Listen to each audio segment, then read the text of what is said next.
Thanks everyone. We're in a rhythm now. This is good. I like this.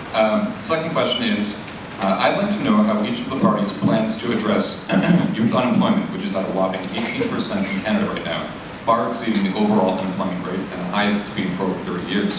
If possible, I'd like them to reflect on the role of higher education, that is post-secondary education, a place to prepare for the job market, and if so, how can we reconcile that role with the fact that 1 in 4 university graduates is unemployed, and many more are underemployed 2 years after graduating, because of a mouthful.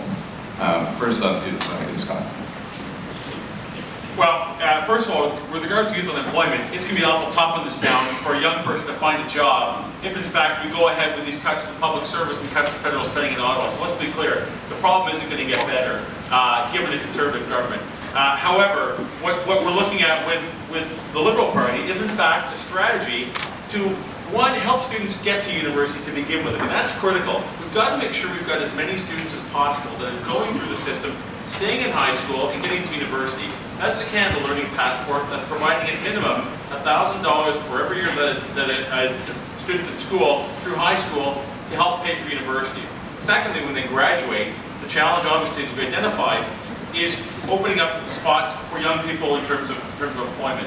What we are going to do, recognizing that many of our businesses across the country, are small businesses, is to provide incentives for small businesses to hire students. So what we are going to do is waive the employment insurance requirements for small businesses when hiring a student over the age of 25. What this will at least do is encourage small business owners to hire students and to get some sort of traction moving for young people. But again, I'm quite concerned that, in fact, what's taking place in this town is going to make it extremely difficult for young people to find opportunities as we go forward. The best we can do right now is get students in school, get them educated, and ensure that we're doing everything we can as a government with a strategy to open up spots for students when they graduate from university.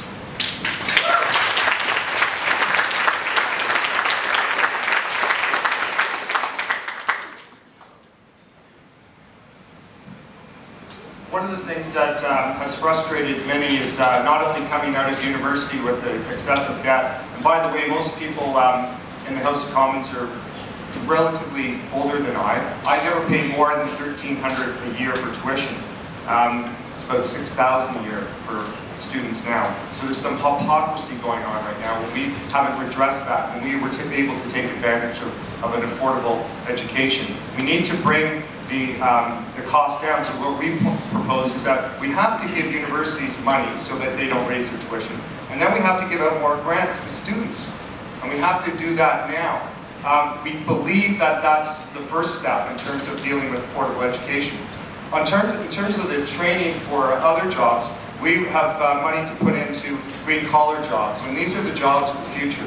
These are the jobs about retrofitting our businesses, homes, and institutions. These are the jobs that are being trained up for people and students and young people in Europe and other countries, and we're losing our competitive edge there. Finally, we would have a $4,500 job tax credit for employers to help them train young people to not only train, but also retain young people. And that's what we think is important. Affordable education, university, training for green collar jobs, and making sure that there's an incentive for employers to retain and train young people.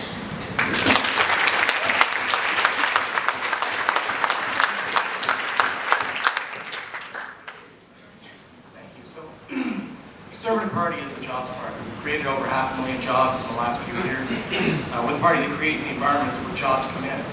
But the youth unemployment rate is the underreported gorilla in the room. This is a fact I remind every young person I meet. It's a key reason why they need to get involved in the election, get informed, challenge all candidates on this plan. The fact is, the Conservative Party, as part of its platform, they plan to create further jobs. If you look at our small business plan, we're going to introduce an EI credit. It's going to save a small business $1,000 for every new person they hire. Small businesses are one of the chief employers of young people, and this is something I hope to continue and encourage.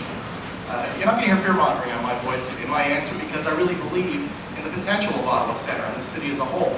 There's a great opportunity here, not just in the public sector, where 80,000 public servants will be retiring over the next few years, but in the private sector as we look for further growth in the high-tech industry. As I said in my intro, one of my priorities is to make sure there are job opportunities and career options in Ottawa Centre. That basically somebody can come to live and learn in this city and then work in both the public sector and the private sector through their career, and move between the two. I think those will make the best employees and the best workforce market for employers to come in and compete over. This is something that's very important to me because I know that kids are coming out of school these days with high debt. We also, high personal debt. We also don't want to make sure that, we also want to make sure that they don't start their careers and live their lives with high national debt as well. Thank you.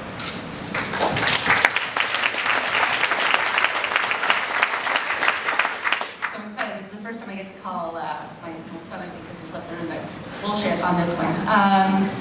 I think the Jobs Party is totally unacceptable. As I said in the CPAC debate at the very beginning of the election, we need to look very carefully at those jobs that were created. Project-based jobs are here today, gone tomorrow. Not acceptable, Damian. You and your party have got to do better if you're going to claim a stake in the economy. What you did is you buoyed the economy short term. You didn't address youth in that whole equation, and that is not acceptable to Canadians. That is rhetoric, not appropriate, not fair. In terms of what the Green Party will do, I'm glad Paul mentioned green jobs. We actually have it right in our platform. We've had it for a number of years. We've been heavily researching how would we do this. There's some excellent strategies as to how we actually create green jobs, which are sustainable and local, and they actually provide value to the community as well as to the employment sector. The other thing is we were the first party out of the gates, I think it was day 3 of the election, that launched a youth employment strategy. And if you look at page 66 in Vision Green, you're going to notice a pattern here, we actually talk about a fair deal for youth. This isn't opportunistic politics. This has been something we've been advocating for a very, very long time to anyone who's willing to listen. And what a fair deal for youth looks like is a nationwide employment and education initiative for youth 18 to 25.